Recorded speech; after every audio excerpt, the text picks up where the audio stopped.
مرزا صاحب چلتی ہوئی ٹرین میں اپنی بیوی کے ساتھ سیلفی لینے لگے تو موبائل ہاتھ سے گر کر نیچے جا گرا۔ مرزا صاحب کافی پریشان ہوئے کیونکہ یہ مہنگا موبائل تھا، لیکن بیوی نے اسے تسلی دی کہ کوئی بات نہیں، نیا موبائل خرید لینا۔ ٹرین جب کراچی پہنچی تو مرزا صاحب کو اچانک اسٹیشن پر ہی یاد آیا کہ اس کے موبائل میں میاں بیوی کی پرائیویٹ ویڈیوز بھی موجود تھیں، جس میں ایک ایسی ویڈیو بھی تھی جس میں مرزا صاحب اپنی بیوی کے ساتھ باتھ روم میں نہا رہے تھے۔ اب تو مرزا صاحب کے پسینے چھوٹ گئے اور وہ کافی پریشان ہوئے، مگر مسئلہ یہ تھا کہ موبائل گرنے کی صحیح لوکیشن کا پتہ نہیں تھا، اور یہ بھی نہیں معلوم تھا کہ موبائل کسی نے اٹھایا بھی تھا یا نہیں۔ ایک دن بعد مرزا صاحب کے نمبر سے اس کی بیوی کو کال آتی ہے کہ آپ کا موبائل ہمارے پاس ہے، اس میں آپ کی قیمتی ویڈیوز بھی موجود ہیں۔ اگر آپ یہ چاہتے ہیں کہ آپ کی یہ ویڈیوز وائرل نہ ہوں تو 10 لاکھ روپے لے کر سکھر کے مشہور پل ایوب پل کے نیچے آ جاؤ۔ مرزا صاحب نے ایک ٹیکسی رینٹ پر لی اور پھر پیسے لے کر کراچی سے سکھر کی طرف روانہ ہوئے۔ 470 کلومیٹر طے کرنے کے بعد جب مرزا صاحب ایوب پل سکھر پر پہنچے تو حیران ہوئے، کیونکہ وہاں پر مرزا صاحب گورنمنٹ کے محکمے کا آفیسر تھا۔ اس کا تبادلہ لاہور سے کراچی ہوا۔ بذریعہ ریل گاڑی اس کو کراچی جانا تھا، چنانچہ وہ اسٹیشن پہنچا اور ٹکٹ خرید لی۔ گاڑی جس لائن پر کھڑی تھی اس کو وہاں پہنچنا تھا۔ اس نے سامان اٹھانے کے لیے کلی کو بلایا اور کہا، بھائی میرا سامان گاڑی کو پہنچا دو۔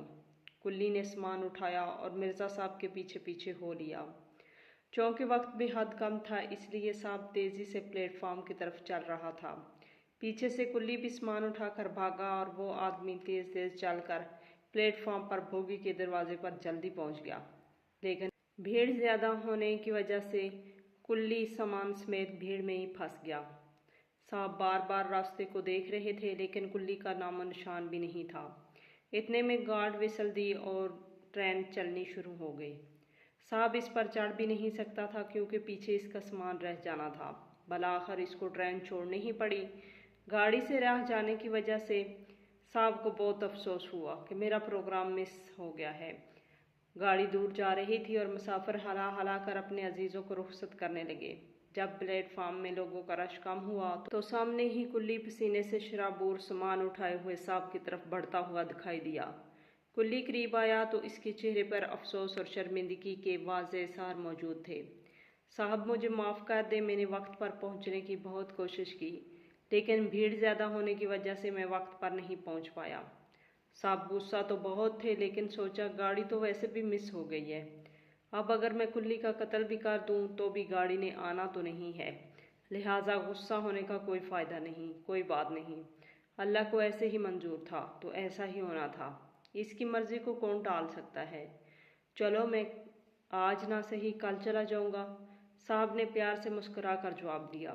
جیسے ہی کلی نے یہ سنا تو اس کے چہرے پر خوشی دوڑ آئی اور سامان اٹھا کر کہا، لائیں میں آپ کا سامان اٹھا لیتا ہوں، یہاں قریب ہی ریسٹ ہاؤس ہے، وہاں لیے چلتا ہوں۔ کلی نے ریسٹ ہاؤس میں صاحب کا سامان رکھا اور باہر نکل آیا۔ کلی کو چونکہ علم تھا کہ صاحب نے کل پھر اسی اسٹیشن سے جانا ہے، لہٰذا وہ تمام رات اسٹیشن پر ہی رہا۔ اگلے دن صاحب مقررہ وقت سے پہلے ہی اسٹیشن پہنچا۔ سامنے ہی وہیں کلی کھڑا تھا۔ اس نے بھاگ کر گرم جوشی سے ہاتھ ہلایا جیسے کہ دونوں بہت ہی قریبی عزیز ہوں۔ سامان اٹھا کر کہا، صاحب آپ کی ایڈوانس بکنگ میں کر چکا ہوں، چلیں آئیں۔ کلی نے سامان سر پر رکھا اور دونوں پلیٹ فارم کی طرف جانے لگے۔ گاڑی کے پاس پہنچ کر صاحب نے بٹوے سے پیسے نکال کر کلی کو ادا کرنے چاہے تو کلی نے لینے سے انکار کر دیا۔ نہیں صاحب، میں پیسے نہیں لوں گا کیونکہ میری ہی غلطی کی وجہ سے آپ کی ٹرین مس ہوئی ہے۔ صاحب نے بڑی کوشش کی کہ وہ ٹرین کا کرایہ کم سے کم ادا کر دے، لیکن کلی کسی صورت نہ مانا۔ کلی نے صاف کہہ دیا کہ آپ مجھے پیسے نہ دیں گے تو میں زیادہ خوش رہوں گا۔ کلی نے اس کو گاڑی میں بٹھا دیا، پاس بیٹھا، گپ شپ لگائی، پھر باہر آ کر کھڑکی کھولی اور صاحب سے کھڑا وہیں باتیں کرنے لگا۔ کلی اس کو احسان مندانہ نظروں سے بار بار دیکھ رہا تھا۔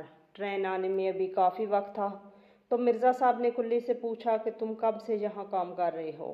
تو کلی نے مرزا صاحب کو بتایا کہ میں پچھلے 20 سال سے ادھر ہی ہوں اور یہی کام کر رہا ہوں۔ مرزا صاحب نے کلی سے پوچھا کہ ان 20 سالوں میں کیا کوئی ایسا واقعہ جو تجھے آج تک نہ بھولا ہو؟ کلی نے مسکرا کر کہا، صاحب ویسے تو آج کا واقعہ بھی مجھے نہیں بھولے گا، کیونکہ آپ جیسے شفیق انسان میں نے کم ہی دیکھے ہیں۔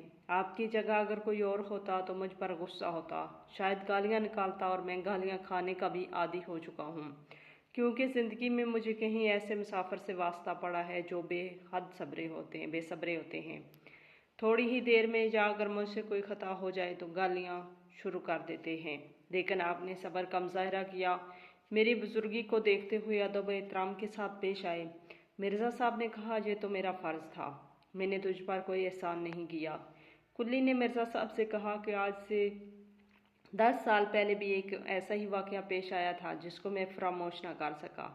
ایک میاں بیوی اپنے بچوں کے ساتھ جہاں لاہور سے کراچی جا رہے تھے، انہوں نے مجھے سامان کی طرف اشارہ کیا اور ٹرین کے اندر وہ جگہ بتائی جہاں سامان رکھنا تھا۔ میں نے ان سے کہا کہ آپ گاڑی کے اندر بیٹھیے، میں ابھی سامان کو شفٹ کر دیتا ہوں۔ وہ میاں بیوی اپنے بچوں کے ساتھ ریل گاڑی میں سوار ہوئے۔ میں نے ان کا سامان اٹھایا ہی تھا کہ پتہ نہیں کیا ہوا، شاید بلڈ پریشر لو ہوا تھا، یا شاید صبح میں نے ناشتہ نہیں کیا تھا۔ مجھے چکر آئے اور جس کی وجہ سے میں نیچے گر گیا۔ مجھے نہیں معلوم کہ میں کب اٹھا، لیکن حیرت کی بات یہ تھی کہ اسٹیشن پر موجود کسی شخص کو یہ ہدایت نہیں ہوئی کہ مجھ سے میرا حال تک پوچھ لے اور یہ جاننے کی کوشش کر سکے کہ آخر اس کو ہوا کیا ہے۔ 5 یا پھر 10 منٹ تک میں ادھر ہی پڑا رہا، لیکن جب ہوش آیا تو ٹرین جا چکی تھی۔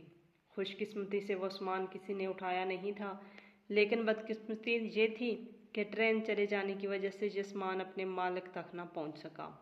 میں نے ان کا سامان اٹھایا اور اپنی رہائش کی طرف چل دیا۔ ادھر ترتیب سے میں نے سامان رکھا اور انتظار کرنے لگا کہ کبھی نہ کبھی تو اس سامان کا مالک میرے پاس ضرور آئے گا، کیونکہ انہیں میری رہائش کا معلوم نہیں تھا۔ لہٰذا میں زیادہ تر وقت ہی اسی اسٹیشن پر ہی گزارنے لگا تاکہ اگر سامان کا مالک ادھر پہنچے تو اسے مجھے ڈھونڈنے میں مشکل پیش نہ آئے۔ 3 دن بعد میں نے دیکھا کہ کوئی آدمی ادھر ادھر دیکھ رہا ہے جیسے کوئی چیز تلاش کر رہا ہو۔ میں فوراً اسے دیکھ کر پہچان گیا کہ یہ وہی صاحب تھے جن کا سامان میرے پاس رہ گیا تھا۔ ان کے سامنے آیا تو اس نے مجھے ایسے دیکھا جیسے اس کی زندگی واپس لوٹ آئی ہو۔ وہ مجھ سے کہنے لگا، کیا سامان محفوظ ہے تمہارے پاس؟ میں نے کہا، آپ کو فکر مند ہونے کی ضرورت نہیں، آپ کا سارا سامان میرے پاس ہے۔ آئیے، اس میں 2 بڑے بیگ اور ایک چھوٹا بیگ تھا۔ میں اسے اپنے ساتھ اپنی رہائش پر لے آیا۔ پھر وہ جلدی جلدی بیگ کھول کر دیکھنے لگا۔ جب اس نے بیگ کھولا تو میں حیران ہوا، کیونکہ چھوٹے بیگ میں اس کی بیوی کے بڑے مہنگے زیورات تھے۔ اس کے علاوہ کچھ ضروری کاغذات بھی تھے، شاید جائیداد کے تھے۔ اس کا نام طاہر صاحب تھا اور وہ ایک وکیل تھا۔ یہ کروڑوں کا سامان تھا جو بیگ کے اندر محفوظ تھا۔ طاہر صاحب کبھی اپنے سامان کی طرف دیکھتے تو کبھی میری طرف۔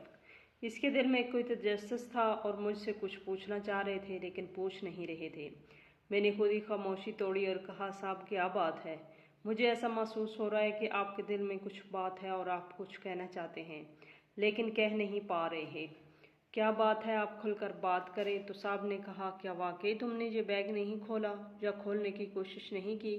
میں نے کہا، نہیں صاحب، میرا کام صرف سامان کو ریل گاڑی میں شفٹ کرنا یا پھر ریل گاڑی سے سامان کو اتارنا ہے، اس کو کھول کے چیک کرنا نہیں۔